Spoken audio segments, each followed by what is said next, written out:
Bom dia, turma. Oitavo ano, Geografia. Hoje nós vamos corrigir a apostila do capítulo 4, América Anglo-Saxônica. Espaço econômico. Então, olha, nós vamos estar corrigindo a página, iniciando na página 7, né, aqui no finalzinho da página, e aí eu vou estar corrigindo com vocês, ok? Então, vamos lá, atividade, identifique os mapas dos blocos econômicos, blocos dos quais os países da América Anglo-Saxônica fazem parte. Sítios. Esse daqui nós vamos falar as iniciais deles, ok? Então, a USMCA, vírgula, a APEC, vírgula, e a OECD. Então, olha, a OECD, todas essas siglas, elas estão aqui escritas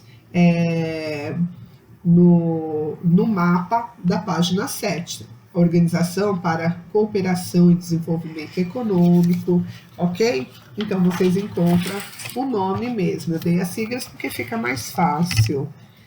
Qual é a importância dos blocos econômicos para os países que deles fazem parte? Os blocos são importantes para fortalecer as relações comerciais entre os países, restabelecer o equilíbrio de forças entre eles e ampliar suas escalas de ação. Por causa de sua maior capacidade de negociação, quer dizer, quando eles estão unidos, fica muito mais fácil a negociação, ok? Eles se unem e aí eles vão em busca daquilo que eles querem para exportação, importação, diminui imposto ou aumenta o imposto deles e assim por diante.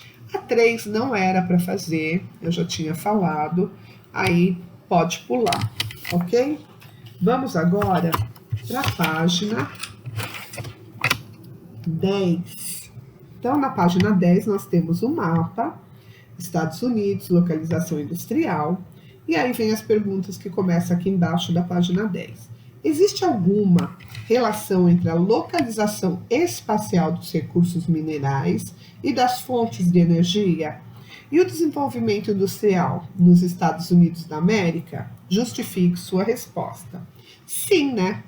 Em quase todas as regiões industriais do país, há a presença de recursos minerais e fontes de energia, sobretudo o petróleo, o gás natural e o carvão mineral. Aqui no mapa, se vocês olharem, ele ainda mostra em várias regiões, né? Ou algumas até menos, mas outras bem mais, ok? A 2, qual é a região mais industrializada dos Estados Unidos da América? E quais são os recursos naturais e as fontes de energia presentes nessa região? É a região Nordeste, onde há ferro, carvão, petróleo e gás, matérias-primas muito importantes para a indústria automobilística, que ali se instalou. Os Estados Unidos ele tem essa técnica, eles instalam a indústria próximo às suas minas. Então fica mais fácil o transporte, eu já tinha falado isso nos vídeos anteriores, então é de fácil compreensão, ok? A 3.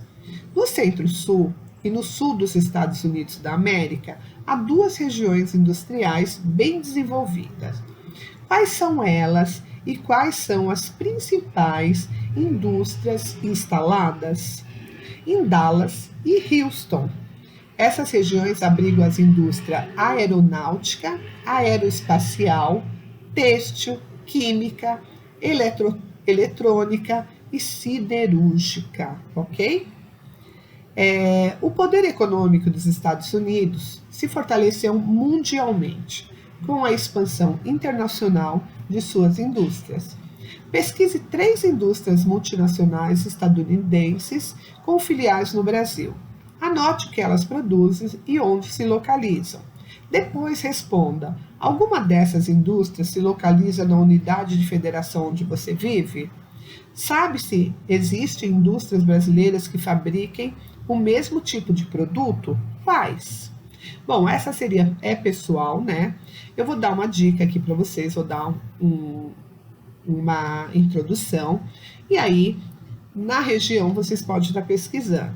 Segundo Bureau of Economic, o Escritório de Análise Econômica do Departamento de Comércio dos Estados Unidos, que é esse palavrão que eu acabei de falar, existe mais de 600 filiais de multinacionais instaladas no Brasil. Entre as indústrias, podemos citar, entre outras, a Pepsi-Cola, a Coca-Cola Company, a Chevrolet, a Ford, a Johnson, indústrias químicas como a Colgate, Apex Protector, a Johnson Johnson, a 3M, a White Martins e assim por diante. Essas indústrias, elas fabricam os mais diferentes tipos de produtos, de automóveis e medicamentos. Existem diversas indústrias na capital, predominantemente brasileira, olha que quase não saiu, que fabricam produtos similares, como refrigerantes, alimentos, produtos de higiene e de limpeza e medicamentos. Vocês podem dar até o exemplo da Dolly, que é nacional, e ela fabrica refrigerantes, assim como outras também de medicamentos que nós temos no Brasil. Mas aí vale a pena pesquisar, dar uma olhadinha, ok? Então, término da página 11. Vamos para a página 13, correção da página 13. De acordo com o mapa, esse mapa acima, que é esse aqui, ó.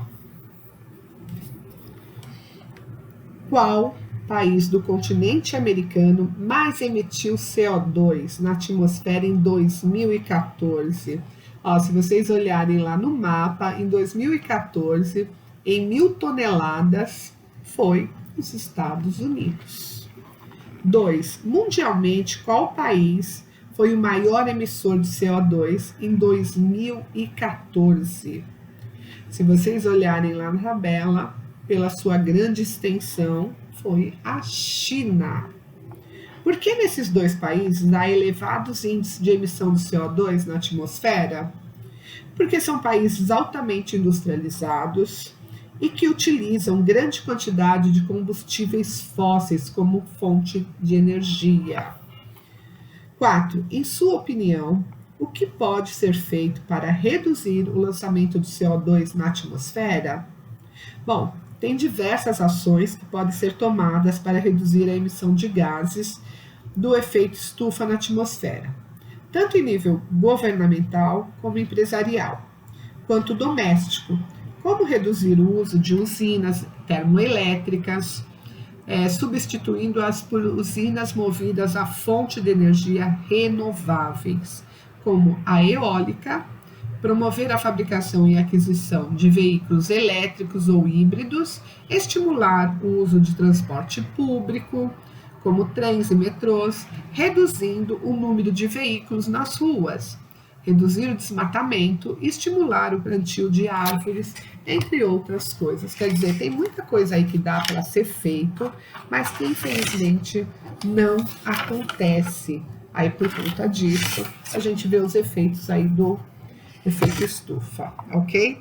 Olhar geográfico, página 17.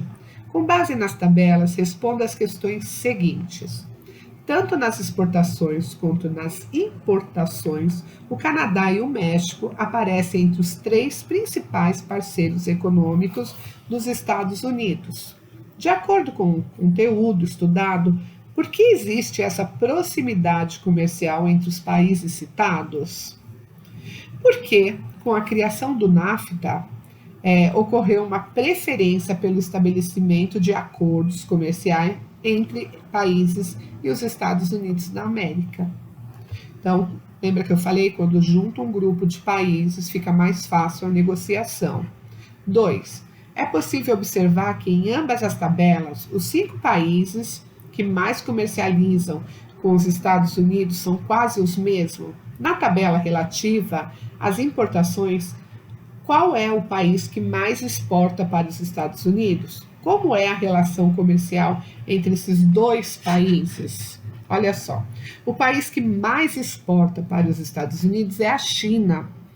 A relação entre os dois países é extremamente necessária para a economia de ambos, pois a China é um dos principais fornecedores dos Estados Unidos, favorecendo o equilíbrio de sua economia.